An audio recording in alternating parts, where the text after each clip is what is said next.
Quarterly base पे आएगा।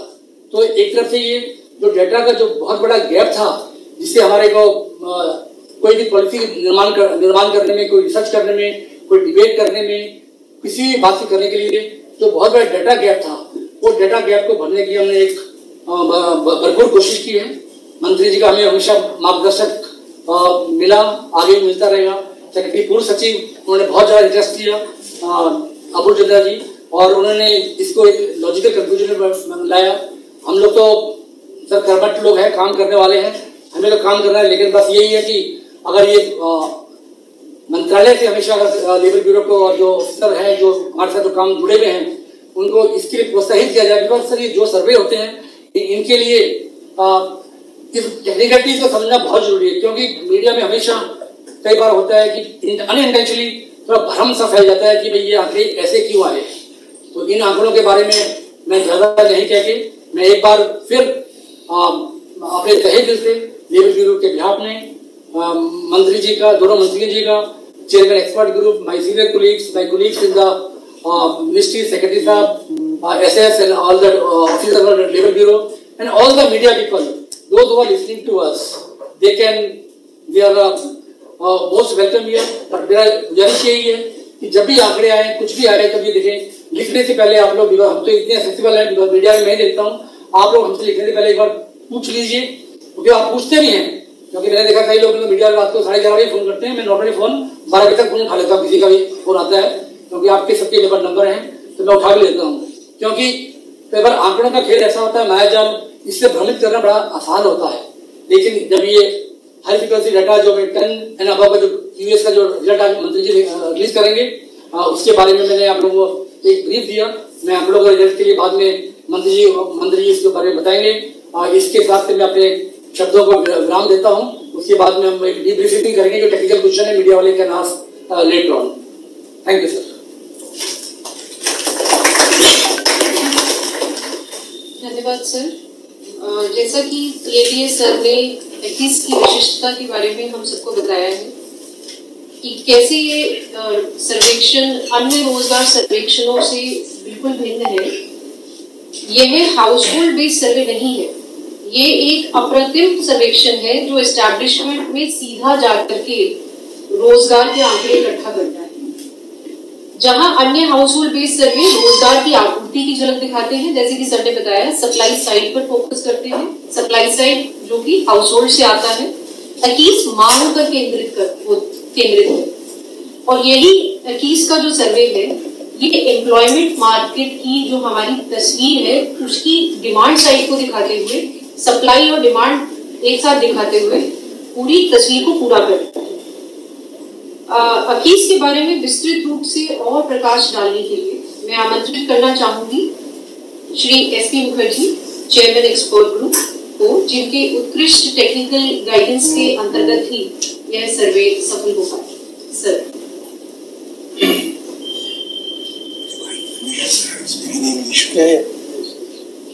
Honorable Minister Sri Jadhav, Honorable Minister Sri Keri, Sri Bartwal, Sri DPS Negi, Sri IES Negi, other members of the expert group for AQUS present here, officials of the Labour Bureau, other officials of the Ministry, our respected representatives of media, other guests.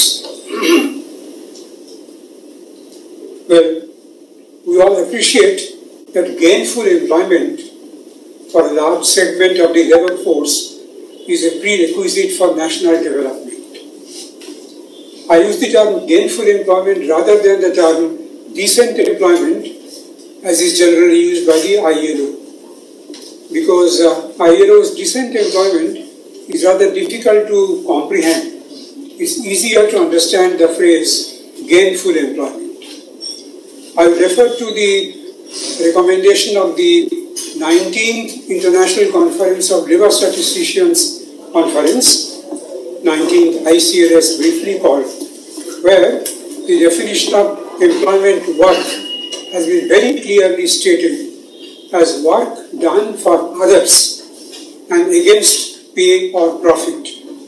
Two important characteristics of employment work have been clearly stated by the International Conference of Labour Statisticians more than a decade back, which should replace the soft definition of employment that we have been currently using. The soft definition is of course internationally accepted, but then the 19th ICLS recommended a much better and a much more insightful definition of the word employment work by saying that it is work done for others.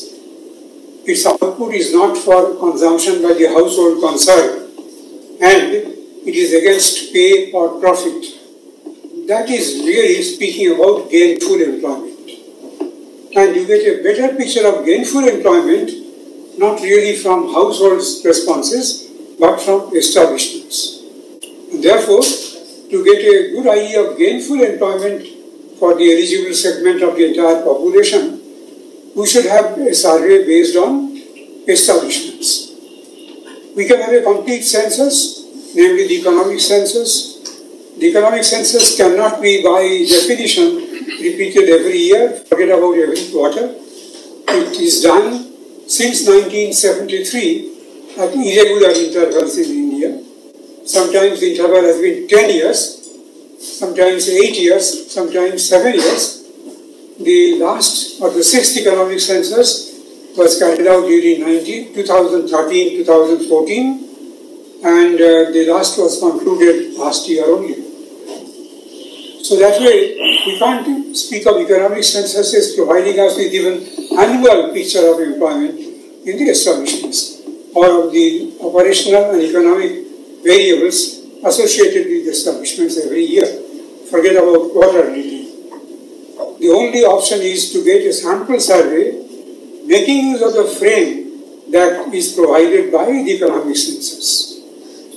We have to have well-designed sample surveys with a very sound sampling design. Otherwise, as you all know, a sample survey somehow carried out may provide biased estimates of the entire figure, of the entire, so to say, figure for employment, figure for establishment, or for any breakup figure for the totality of all establishments. Therefore, the focus was on a proper sampling design. A proper sample size is a part of the proper sampling design. And we focused on not merely just a few domains like manufacturing. Some of you may remember that we have been having in India an annual survey of industries. This annual survey of industries being carried out by MOSPI for many years now has been focused only on registered manufacturing establishments, with a definition which is slightly different from the definition that we were bound to use.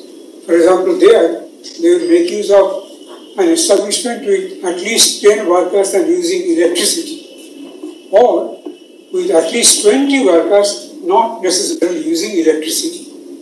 There are establishments, particularly household establishments, which operate maybe with more than 10 workers but don't have electricity in some of the rural areas. They are not covered by the annual survey of industries. And somehow or the other, it's not a question of blaming one ministry or the other, at least on my part, but the latest available data for the annual survey of industries only recently released that relate to 2018-2019. Several years have gone by, and we have no idea about how those figures were impacted subsequently by COVID-19. We have no idea. So that way, I would say that the report that will be shortly released by the Honourable Minister will tell you that this is possibly one official document that gives you a picture which is more recent than even the annual survey of industries, which is focused on only one sector of the economy, namely manufacturing. We have taken 9 sectors of the economy which account for 85% of the total employment as reported in the 6th economic census. And these 9 sectors include IT BPO, recently added, and financial services as well. Besides manufacturing, trade, construction, accommodation and restaurant, education, health, etc. We have 9 sectors in all, and these 9 sectors taken together accounted for 85% of the total establishment. Total employment in establishments reported in the 6th economic census with 10 or more workers. Yes, can they immediately argue, why have we confined ourselves to establishments with 10 or more workers? A simple answer. A simple answer, as was pointed out by the previous speaker, GPS Negi, that we do not have a frame, a list frame of all establishments, including establishments with 9 or fewer workers. We have what is called a directory of establishments based on the economic census that gives us a list of establishments with 10 or more workers. And that is why the second component of AQEVS, as Sri Negi was pointing out, namely the area frame establishment survey, will be started very soon. Fieldwork will start very soon. The survey in some sense has started much earlier in terms of all preliminary important decisions having been taken. The sample has been selected. The only thing is to start fieldwork to collect data. The data will be collected in respect of 16,000 sub-stage units, 8,000 villages and 8,000 enumeration blocks used in the 2011 population census. And in all these 16,000 enumeration blocks, remember in the case of rural areas, enumeration blocks coincide with villages, except in certain states, of course, like Kerala. So there, we will be collecting data in respect of all establishments, small or large, even which are just located within households. Therefore, we require time, because each and every house, I repeat, each and every house, being a small structure, a pakka, semi-pakka, or a kacha structure even, may definitely contain a small household establishment as well. So all such houses have to be visited in the 16,000 hostage units. And therefore this will take some time to complete. Once that time for field work is completed, we will be able to build up not a complete frame, but a relatively good frame of all establishments with even a single worker, or usually an on-account establishment in the official language. So by the first quarter end of next year, we'll be able to complete building up a frame for ourselves in respect of establishments with even 9 or fewer workers. That will help us to get, along with the QEVS for which the first round has been completed and the report will be released soon hereafter. Taken together, we will get a much better, a much more comprehensive picture of the performance of different sectors of the economy. Not about households, not about how they provide the workforce to us, but about the demand side, as has been pointed out clearly several times, as all of you also appreciate. But how do the different sectors of the Indian economy have been performing with a focus on employment, both small as well as large establishments? We do not have a universally accepted definition of the adjective organized. I have come across during my 25 years of association with the Indian official statistical system, there is no unique definition of the adjective organized.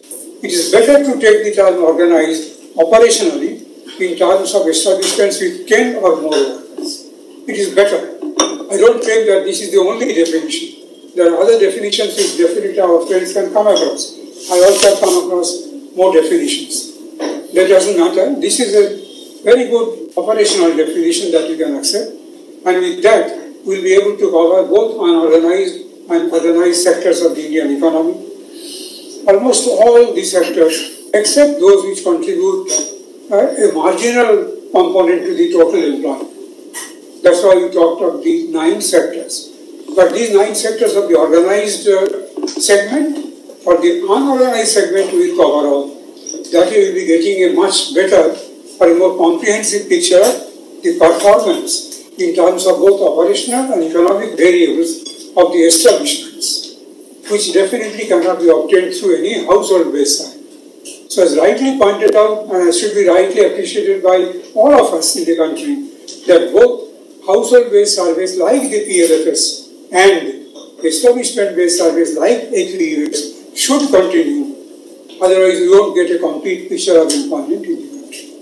And this is what we are trying to do. Our focus was to get reliable estimates, credible estimates, which can't be challenged by anyone in terms of a proper sampling design for the sectors of the economy. Because we were interested to find out the capacity of the different sectors of the economy to create more employment, to sustain whatever employment it has generated already, and what more it can generate. Therefore, the focus was on the different sectors of the economy. They were what are technically called domains of interest. So our sampling design was focused on obtaining credible estimates for the domains. The domains were not the states or the union territories, but the domains were the sectors of the Indian economy. Wherein employment is generated, wherein the employment has to be accelerated, wherein employment has to be sustained. So to get credible estimates of these domains, we had made use of a proper stratified random sampling with strata which take into account states and union territories, definitely the domains under consideration, as also different size classes, because economic and operational aspects of establishments depend on how small or how large are the establishments. So we have talked of 6 different size classes. We started with 10, so it's 10 to 39, then 40 to 99, then 100 to 499, then 500 to 999, 1000 to 4999, 5000 and all. These are different size classes, and they are all represented. It's not just a haphazard sampling where you simply focus on small establishments, incidentally get some large establishments. I am very strongly pointing out the fact that we are not getting establishments of different sizes just incidentally. We are getting them by design. The sampling design has been so developed that we will be getting an adequate number of establishments belonging to each of the size classes in each of the states and union territories with a focus on the domains of the Indian economy. That's the strength of the sampling design. It's not just any haphazard sampling design. I know of very many, or quite a few, if not very many, quite a few reports coming up from different unofficial organizations, where I can definitely claim that the sampling design fails to focus on the domains, which are sectors of Indian economy, and fails to represent the different size classes. This is one report, as will be released shortly, where you will notice that the size classes have been all represented, which is a very strong point of the design that we have adopted for this particular survey. There are other interesting technical points which may not be of interest to all of you, but we have taken care of the fact that in terms of the design that we have adopted, we stand on a firm footing. In regard to data quality, data were not collected manually. They were recorded on a digital platform that was easier for a cross-check, that was easier for validation. And that way we had checks at 2 different levels. Beyond that, field visits were carried out by supervisors, and then the validation exercise carried out. So I feel fairly convinced that data quality should be reasonably high as well. So together with a high data quality and a very sound sampling design, the findings of the survey should provide us with highly credible estimates of the different domains. How do different sectors of the Indian economy have performed? We also have a small component on the effect of the pandemic on the operation of the Indian economy in terms of the difference noted during the period that the lockdown was announced last year on 24th or 25th of March for a period of 3 months, roughly extending up to June, July. So what was the impact of that in terms of reduction in the employment, in terms of even looking at the worker side, in terms of payment of wages and salaries, whether they got full wages or reduced wages or did not receive any wage. So this should be of interest to all of us, and we'll be listening carefully to what the Minister says now. Thank you.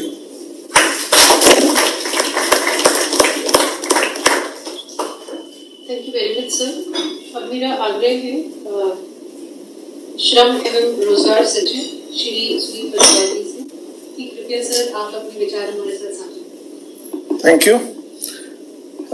Namaskar and good afternoon to all of you. Honorable Union Cabinet Minister Shri Bhupendra Yadav ji, Honorable Minister of State Shri Rameshwar Teli ji, Head of this expert group on employment and All India surveys, Professor Mukherjee, Senior Advisor Mr. DPS Negi, Special Secretary Mrs. Anuradha Prasad, DG Labour Shri I.S. Negi, all the officers who are present here today, all the people who are listening to us through this webcast and Doordarshan telecast, our friends from media, ladies and gentlemen. It's a matter of great pleasure that today we are going to release this quarterly report on employment surveys today. I think the most important part of these surveys is that the contemporary data was not available to us. And I think from now onwards, this data, contemporary data, which is just a quarter back, and based on quarterly, it is not an annual data or decennial data, it is quarterly data.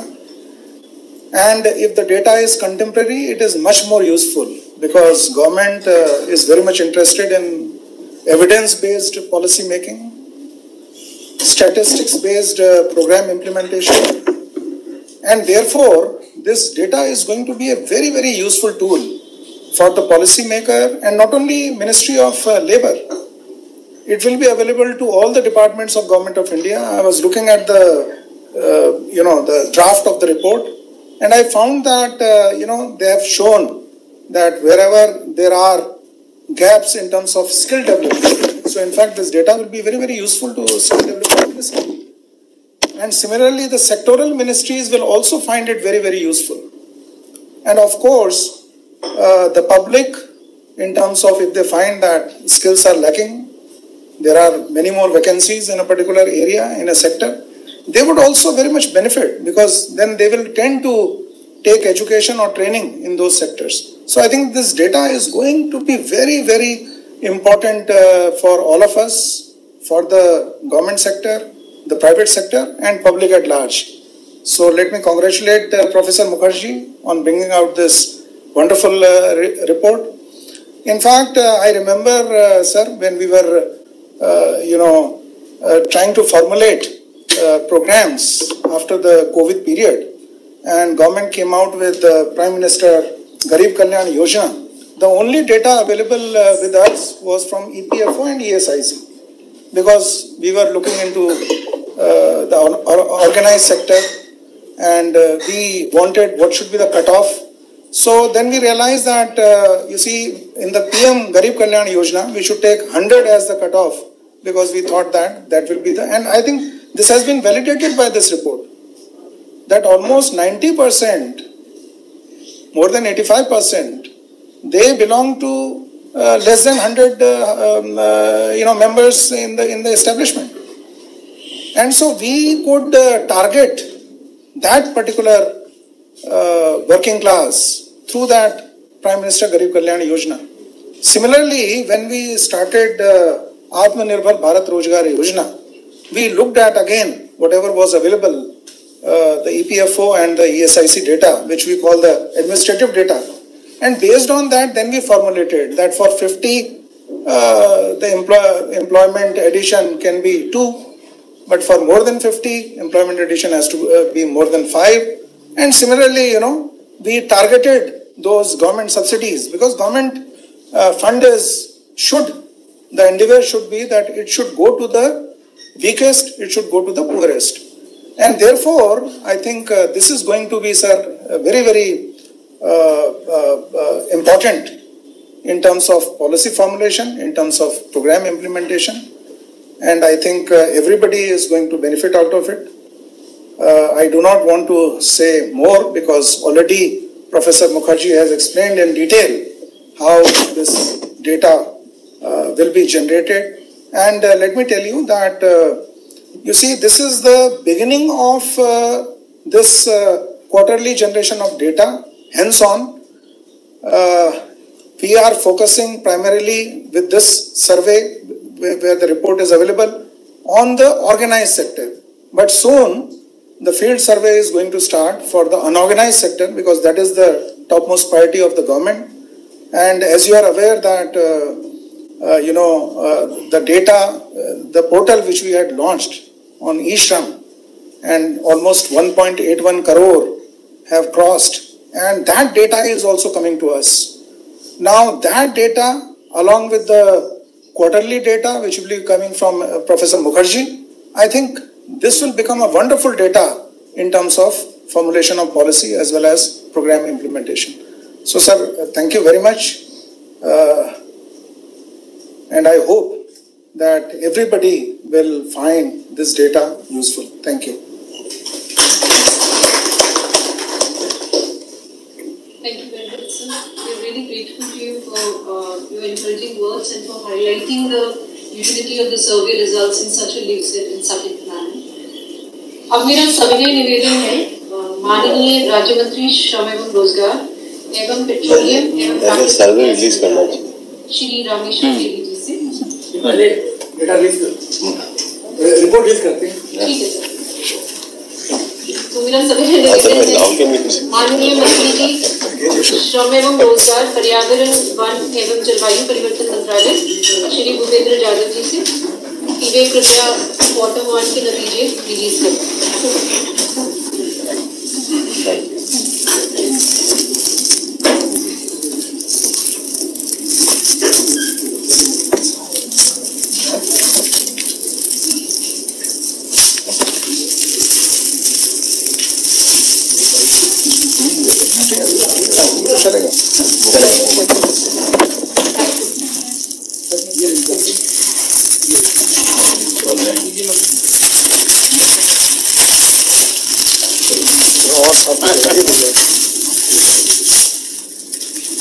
यहाँ जाइए नेगी जी, इधर आ जाइए नेगी जी के पास आप भी आ जाइए madam.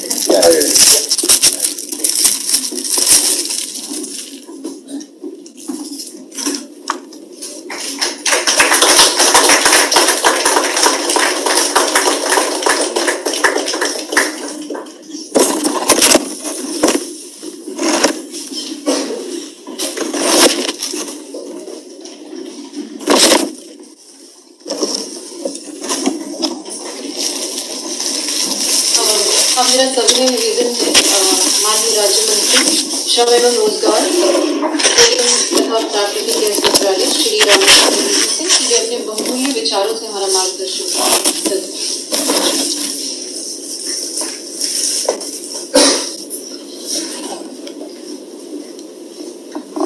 Shri Bhupendra Yadav ji, माननीय मंत्री श्रम एवं रोजगार मंत्रालय, हमारे मंत्रालय के सचिव श्री सुनील बर्थवाल जी, हमारे special secretary Anuradha Prasad ji, Shri DPS Negi ji, प्रमुख सलाहकार श्रम एवं रोजगार मंत्रालय श्री IS नेगी जी, महानिदेशक श्रम bureau Shri SP Mukherjee ji, chairman expert group on all India survey, मंत्रालय के वरिष्ठ अधिकारीगण, मीडिया से आए साथीगण तथा भाइयों और बहनों, आप सभी का हार्दिक स्वागत एवं नमस्कार। श्रम ब्यूरो मंत्रालय का एक एसेट ऑफिस है। श्रम ब्यूरो के द्वारा तैयार की गई तिमाही रोजगार सर्वे, क्वार्टरली एम्प्लॉयमेंट सर्वे की प्रथम तिमाही की रिपोर्ट जारी करने के इस अवसर पर मैं आप सभी का स्वागत करता हूं। लाभकारी रोजगार सृजन क्षमता के साथ विकास करने और गरीबी को दूर करने का आधार होता है। इसी संदर्भ में प्रतिष्ठान आधारित अखिल भारतीय तिमाही रोजगार survey, all India quarterly establishment based employment survey या के एक घटक के रूप में एक स्थापना आधारित सर्वे है कि QES का उद्देश्य भारतीय अर्थव्यवस्था के 9 चयनित क्षेत्र जैसे निर्माण, व्यापार, परिवहन, शिक्षा, स्वास्थ्य, आवास और रेस्टोरेंट, ITC, BPO तथा वित्तीय सेवाओं में 10 या इनसे अधिक श्रमिकों को रोजगार देने वाले प्रतिष्ठानों के संबंध में रोजगार का तिमाही अनुमान प्रदान करता है। मैं श्रम ब्यूरो की पूरी टीम को बधाई देता हूं, जिन्होंने कोविड-19 महामारी की दूसरी लहर के कारण आई कठिनाइयों के बावजूद इस सर्वे की प्रथम तिमाही का समय पर पूरा किया। यह सर्वे रोजगार के लिए तिमाही अनुमान के साथ साथ कौशल विकास, रिक्तियों की स्थिति, भर्ती की गई व्यक्तियों की संख्या आदि से संबंधित महत्वपूर्ण जानकारी प्रदान करेगा। इसीलिए यह सर्वे अपनी तरह का एक अनूठा सर्वे होगा, क्योंकि कई भी अन्य सरकारी एजेंसी तरह तिमाही प्रतिष्ठान सर्वे के आधार पर क्षेत्रवार रोजगार की जानकारी प्रदान नहीं कर रही है। वैज्ञानिक सैंपलिंग डिजाइन तकनीकी पर आधारित यह सर्वे विभिन्न क्षेत्रों में रोजगार पर डेटा प्रदान करता है, जो नीति निर्माण में बहुत उपयोगी होगा। जैसे कि हम सभी जानते हैं, श्रम ब्यूरो नियमित रूप से औद्योगिक श्रमिकों के लिए उपभोक्ता मूल्य सूचकांक, कृषि मजदूरों, ग्रामीण मजदूरों के लिए उपभोक्ता मूल्य सूचकांक जैसे महत्वपूर्ण मूल्य सूचकांकों का संकलन करता है और हाल ही में रोजगार, बेरोजगारी सर्वे आदि जैसी ऐतिहासिक सर्वे भी किए गए हैं। हाल ही में श्रम ब्यूरो ने देश में प्रवासी श्रमिकों की स्थितियों के व्यवसायिक मूल्यांकन के लिए प्रवासी श्रमिक पर अखिल भारतीय सर्वे का फील्ड कार्य भी शुरू किया है। इसके साथ ही डोमेस्टिक वर्कर भी ऑल इंडिया सर्वे किया जा रहा है। अंत में मैं लेबर ब्यूरो को पूरी टीम, आदरणीय सचिव सुनील बर्थवेल जी, DPS नेगी जी, IS नेगी जी को अनुकरणीय भूमिका के लिए धन्यवाद देता हूं, जिन्होंने परिणाम स्वरूप QES के प्रथम दौर का कार्य सफलतापूर्वक पूर्ण हो पाया है। धन्यवाद। जय हिंद। धन्यवाद सर, आपके प्रोत्साहन के लिए लेबर ब्यूरो हमेशा आभारी रहेगा। अब मेरा सविनय निवेदन है मंत्री महोदय श्री सुरेंद्र जादव जी कि वे अपने विचारों से हम सबका मार्गदर्शन करें।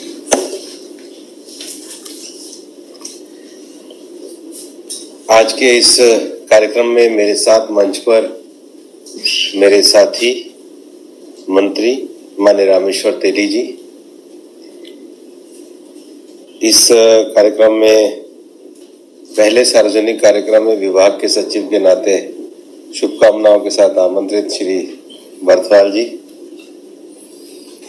हमारे स्पेशल एडवाइजर श्री नेगी जी, जिनका इस सर्वे में बड़ा योगदान रहा, हमारी विभाग की special secretary madam Anuradha Prasad ji, उनको भी शुभकामनाएं, वो भी अब तरक्की कर रहे हैं, हमारे DG labour bureau Shri IS Negi ji, और विशेष रूप से आज जो क्वार्टरली एम्प्लॉयमेंट सर्वे आपके सामने आया है, इस समिति के प्रमुख प्रोफेसर SP मुखर्जी जी, श्री SK शशि कुमार जी, यहाँ पर उपस्थित विभाग के सभी अधिकारी और मीडिया के सभी मित्रगण, कोविड महामारी के बाद देश की अर्थव्यवस्था और हमारे देश के विभिन्न रोजगार क्षेत्रों में वापस से एक सुव्यवस्थित तरीके से पटरी पर लाने का प्रयास सरकार के द्वारा हुआ है। एक बहुत बड़ी महामारी और संकट के समय में भारत ने जिस प्रकार से वैक्सीनेशन निर्माण से लेकर स्वास्थ्य सुविधाओं के विस्तार तक जिस प्रकार से लोगों के मनोबल को बनाते हुए संसाधनों को अंतिम स्तर तक पहुंचाया, उसके कारण जो आत्मनिर्भर भारत का माननीय प्रधानमंत्री जी का स्वप्न है, उस पर हम आगे बढ़ने की दिशा में कामयाब हो रहे हैं। अभी विभाग के सचिव श्री बर्थवाल जी ने एक वाक्य का उल्लेख किया और उन्होंने कहा कि जो सरकार को दो विषयों पे सरकार इस समय बहुत अच्छे तरीके से काम करने के लिए कमिटेड है, एविडेंस बेस्ड पॉलिसी और स्टैटिस्टिक्स बेस्ड एग्जीक्यूशन। ये दो चीजें जब आती हैं कि हम पॉलिसी का निर्माण प्रत्यक्ष सर्वे के आधार पर करें और उसका एग्जीक्यूशन फिर उस डाटा के आधार पर करें, तो इसमें जो सबसे बड़ी बात है वो डाटा की प्योरिटी होना, डाटा की इंटीग्रिटी होना। और जब डाटा प्योरिटी के साथ, इंटीग्रिटी के साथ इस स्तर का होगा कि अगर उसको क्रॉस एग्जामिन भी किया जा सके तो उसके लिए भी वो तैयार है। तो मुझे लगता है कि स्टैटिस्टिक्स के इस पूरे विषय में प्रोफेसर SP मुखर्जी से ज्यादा अच्छा एकेडमिक व्यक्ति हमें नहीं मिल सकता है, जिनकी डाटा की भी और खुद की भी क्रेडिबिलिटी बहुत ऊंची है। और इसलिए मैं प्रोफेसर मुखर्जी को धन्यवाद भी देना चाहूंगा कि उन्होंने अपने भी वक्तव्य की शुरुआत में इन सारी चीजों को बहुत स्पष्ट रूप से रखा है। और इसलिए माननीय प्रधानमंत्री जी के आह्वान पर दो चीजें हम लोग हमेशा इस सरकार की उपलब्धि को मानते हैं, टारगेटेड डिलीवरी और लास्ट माइल डिलीवरी। ये सरकार ने अगर ये कहा कि उज्ज्वला हर गरीब महिला तक पहुंचेगी तो एक 5 साल के अंदर वो पहुंची। अगर ये कहा कि हर गांव में बिजली पहुंचेगी तो 5 साल के अंदर हर गांव में बिजली पहुंची। अगर ये कहा कि किसानों को किसान सम्मान निधि मिलेगी तो 10 करोड़ किसानों को सम्मान निधि 5 साल के अंदर ही उस घोषणा करने के साथ ही मिली। उजाला योजना, उज्ज्वला योजना, प्रधानमंत्री आवास योजना, प्रधानमंत्री ग्राम सड़क योजना, अनेकों योजनाओं को हम लोगों ने चिन्हित किया। और विकास की इस परिभाषा में सरकार ने 116 एस्पिरेशनल डिस्ट्रिक्ट्स को भी न केवल चुना बल्कि उनके जीवन को ऊंचा उठाने के लिए कार्य किया। देश का बहुत बड़ा कार्यबल इस समय जो रोजगार के क्षेत्र में है, उसका सही तरीके से उसका सर्वे होना, और जो इस सर्वे के लिए कहा गया कि इसके जो 2 पार्ट है, क्वार्टरली एम्प्लॉयमेंट सर्वे और एरिया फ्रेम एस्टेब्लिशमेंट सर्वे। तो अभी तक हमारे देश में जो सर्वे PLFS का होता था उसमें जो कार्यबल उपलब्ध है और जिस कार्यबल को रोजगार प्राप्त है, अब ये जो सर्वे लेबर ब्यूरो के द्वारा जो जिसका भी पहला राउंड अभी आया है 1 अप्रैल 2021 से, ये सर्वे का फर्स्ट राउंड है। और अब जैसा कि प्रोफेसर मुखर्जी ने भी कहा है कि इसको क्वार्टरली बेस पर भी दिया जाएगा। और जो दूसरा सर्वे है एरिया फ्रेम एस्टेब्लिशमेंट सर्वे, तो जो लेबर ब्यूरो के 101 वर्ष पूरे हो रहे हैं उस दिन से उसको भी विधिवत हम लोग प्रारंभ करने जा रहे हैं। अब ये जो पहला जो सर्वे फर्स्ट राउंड आया है क्वार्टरली एम्प्लॉयमेंट सर्वे, इसका जो आधार वर्ष माना गया है वो आधार वर्ष 2013 का आर्थिक जनगणना को माना गया है। तो जो सर्वे के परिणाम मैं बताऊंगा कि 2013-14 का जो आर्थिक जनगणना का जो आधार है, उसके आधार पे अब फर्स्ट राउंड में जो 9 क्षेत्र तय किए गए हैं, उन 9 क्षेत्रों में किस प्रकार से देश में एस्टेब्लिशमेंट बेस रोजगार आया है। मैं इसको घोषणा करने से पहले ये भी कहना चाहूंगा कि विशेष रूप से लेबर ब्यूरो को प्रोफेसर मुखर्जी के अंतर्गत जो टीम लगी हुई थी कि उन्होंने डिजिटल ऐप का माध्यम का भी बहुत अच्छा इस्तेमाल किया। ट्रांसपेरेंसी के लिए, एक्यूरेसी के लिए, अकाउंटेबिलिटी के लिए ये सर्वे अपने आप में बहुत ही आधुनिकतम तकनीक को लिए हुए हैं। और प्रोफेसर मुखर्जी का स्टैटिस्टिक्स में एक लंबा अध्यापन का अध्ययन का बहुत सारे, मुझे पता है उनके स्टूडेंट आज स्टैटिस्टिक्स डिपार्टमेंट में भी हैं, तो उनका जो एक अपना एक शिक्षा का जो अनुभव है और उसके साथ जो नई टेक्नोलॉजी को मिला करके हम लोगों ने इस सर्वे को किया है। जिन 9 क्षेत्रों को चुना गया वो है manufacturing, construction, trade, transport, education, health, accommodation and restaurant, IT, BPOs, financial services. ये 9 क्षेत्र हमारे जिसको गैर कृषि क्षेत्र कहते हैं, उसमें देश के लिए ये 9 क्षेत्रों को चयनित किया गया।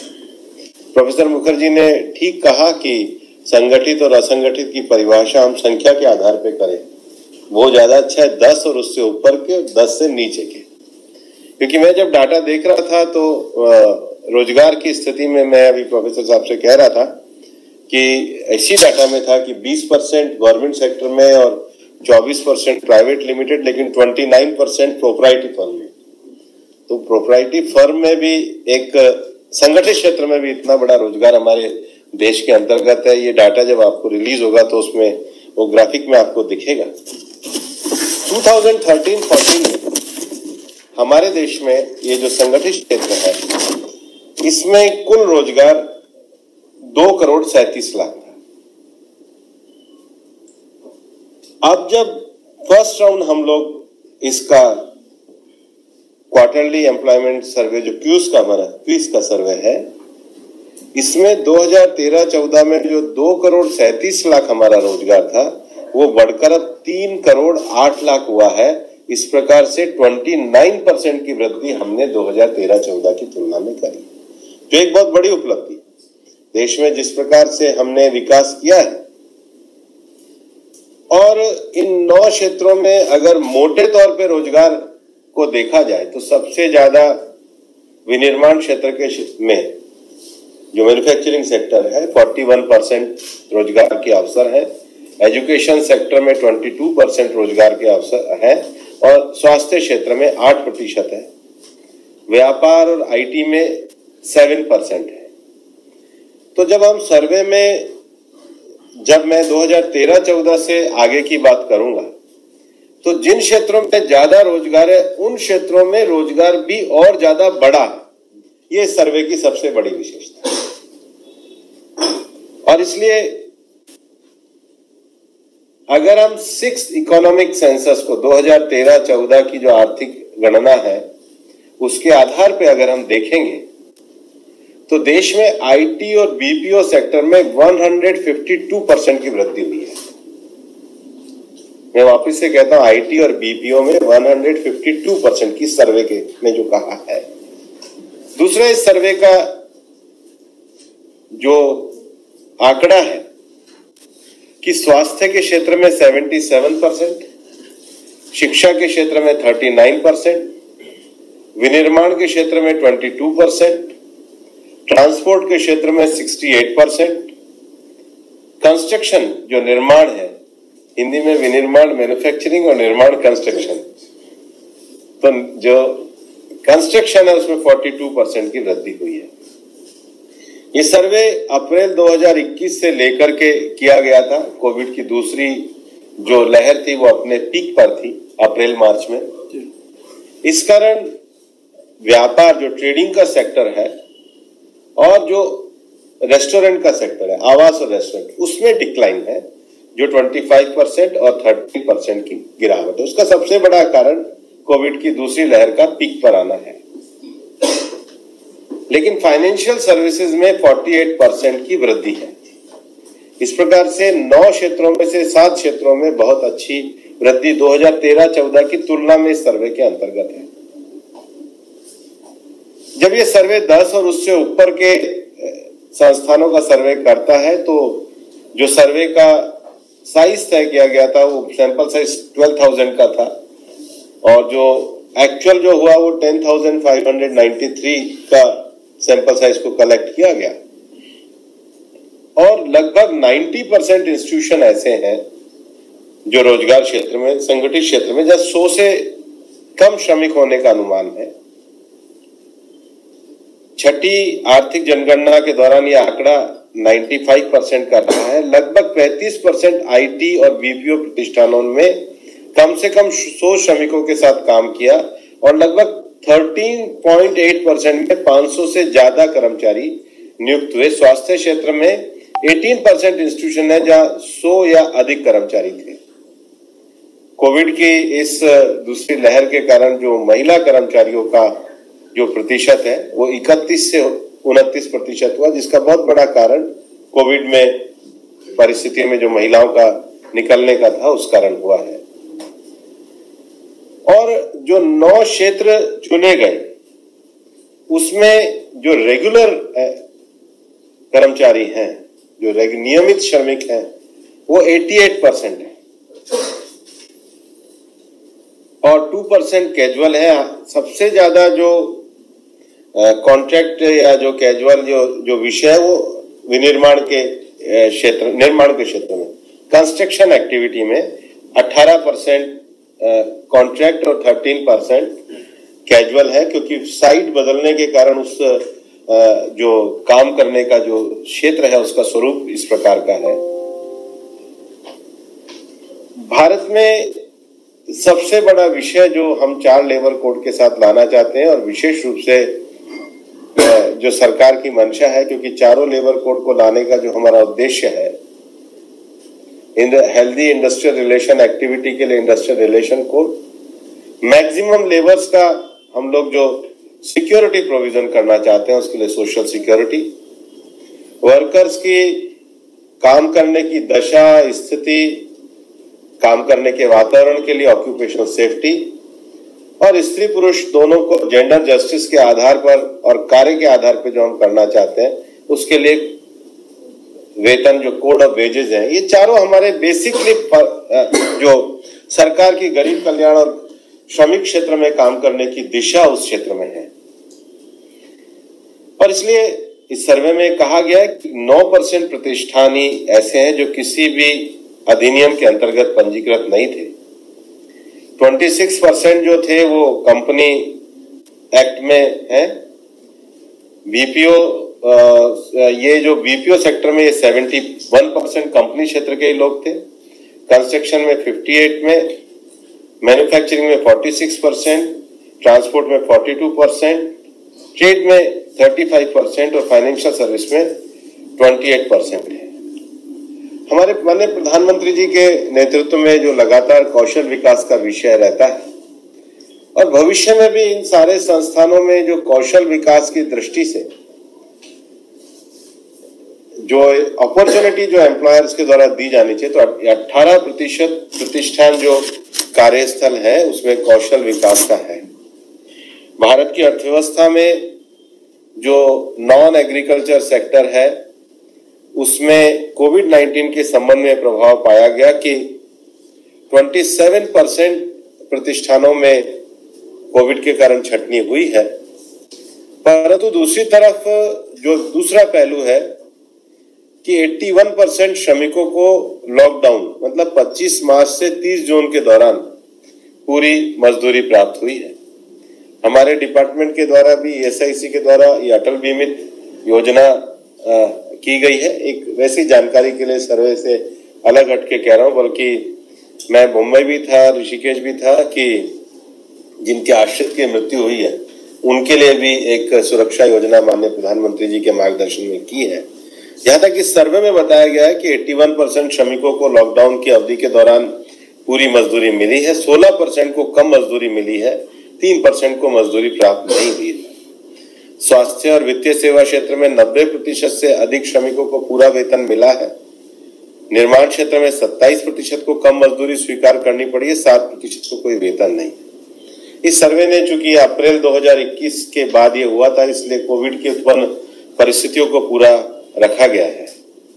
मैं शुभकामनाएं देते हुए अपनी बात को यहाँ समाप्त करता हूँ और विशेष रूप से हमारे जो बर्थवाल जी से पहले हमारे जो सेक्रेटरी थे अपूर्व चंद जी, उन्होंने इस सर्वे के डाटास को इकट्ठा करने में पूरी रुचि ली और उनको भी मैं इस अवसर पर धन्यवाद देना चाहता हूँ। इसके अलावा हमारे विभाग के सचिव श्री सुनील बर्थवाल जी, श्री DPS नेगी जी, प्रधान सलाहकार, वो हमेशा और नए विचारों को इसमें शामिल करेंगे।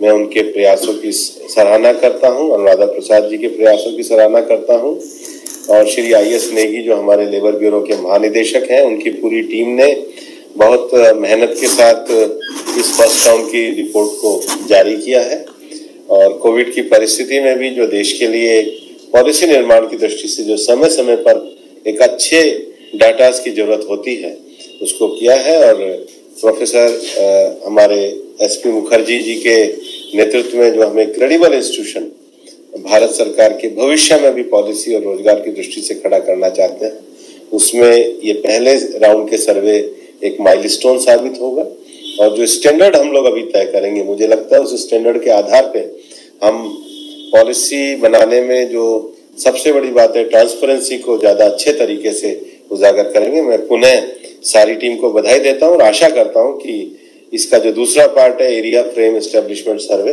उस पर भी हम बहुत अच्छे तरीके से काम करेंगे। पुनः आप सब लोगों को बधाई देता हूं। धन्यवाद।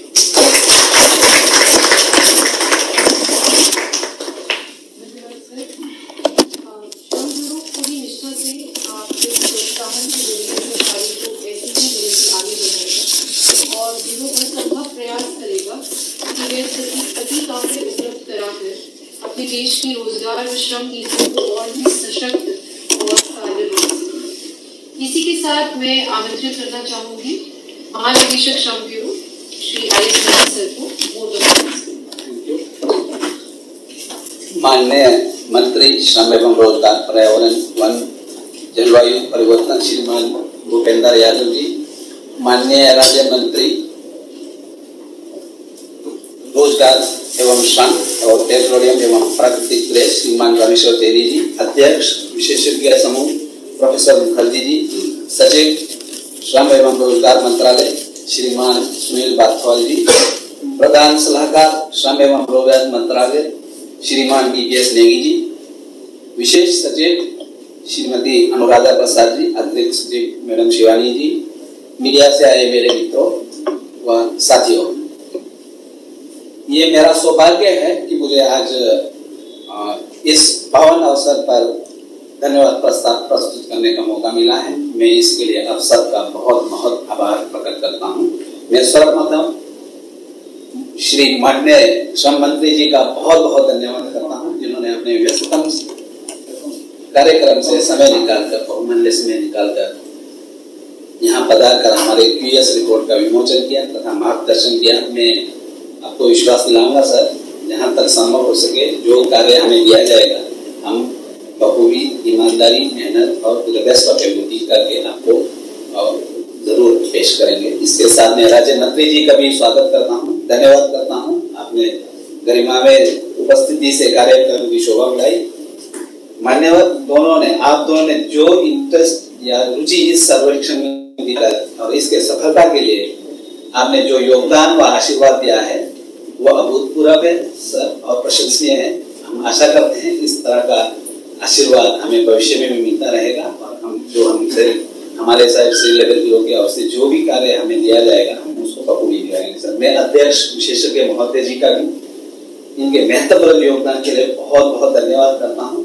इन्होंने जो कमिटमेंट, समर्पण अथवा प्रतिबद्धता इस कार्य के प्रति दिखाया है दैट इज अनबिलीवेबल सर, अनविश्वसनीय है। मैं आपका बहुत बहुत धन्यवाद करता हूँ। मैं सचिव श्रम एवं रोजगार मंत्रालय, प्रधान सलाहकार श्रम एवं रोजगार मंत्रालय जी का, उन लोगों ने जो निरंतर सहयोग हमें दिया है सर, और जो मार्गदर्शन हमें निरंतर देते रहे हैं, उसका हम बहुत बहुत आभार प्रकट करते हैं। और हम आशा करते हैं इस तरह का निरंतर सहयोग और आशीर्वाद हमें भविष्य में भी मिलता रहेगा।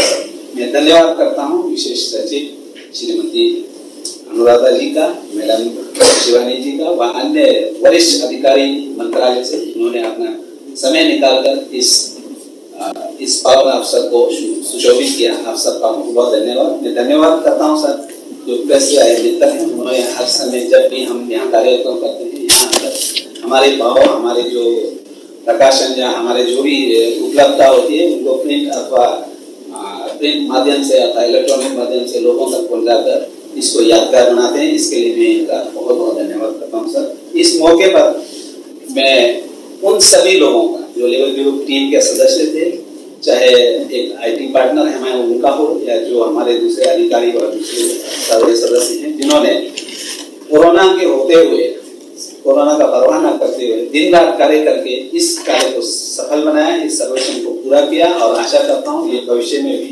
जो हमें मंत्रालय द्वारा जो भी कार्यभार सौंपा जाएगा, इसी तत्परता से साथ वो संपन्न करेंगे। और हमारा पूरा लक्ष्य रहेगा कि जो भी मंत्रालय से काम दिया जाएगा उसको हम समय पर ढंग से पूरा करें और उस पर क्वालिटी भी विशेष रूप से ध्यान रखें। मैं अंत में उन सब का धन्यवाद करूंगा जिन्होंने इस सफल प्रयोजन के लिए कार्य किया, स्पेशली जो मिनिस्ट्री के हैं हमारे अधिकारीगण, उनको बहुत मेहनत करके दिन रात करके इस सफल प्रयोजन के लिए उन्होंने योगदान दिया है। सबका बहुत बहुत धन्यवाद। धन्यवाद। Thank you very much.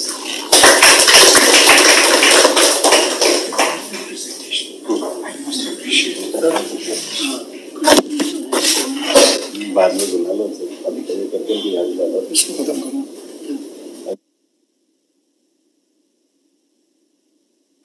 मेरा जो मीडिया से साथी आए हुए हैं, बाद में जो क्वेश्चन आंसर है, जो डीब्रीफिंग है, जो टेक्निकल जो सैम्पलिंग उसके बारे में है, उसके बारे में हम लोग यहाँ बैठेंगे। बाद मंत्री जी के बाद में आप मंत्री से और जाना है तो वहाँ चले जाएंगे, लेकिन डीब्रीफिंग के लिए आपके जो टेक्निकल क्वेश्चन है उसके लिए मैं DG और चेयरमैन साहब तो है यहाँ पर मेंबर है, तो यहाँ पर सेक्रेटरी साहब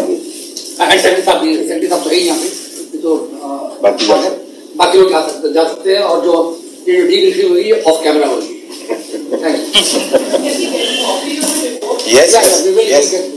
And I think department will give you the e-copy also. E-copy today itself within half an hour when you go to back to your chamber, you get it in your yes. mobile.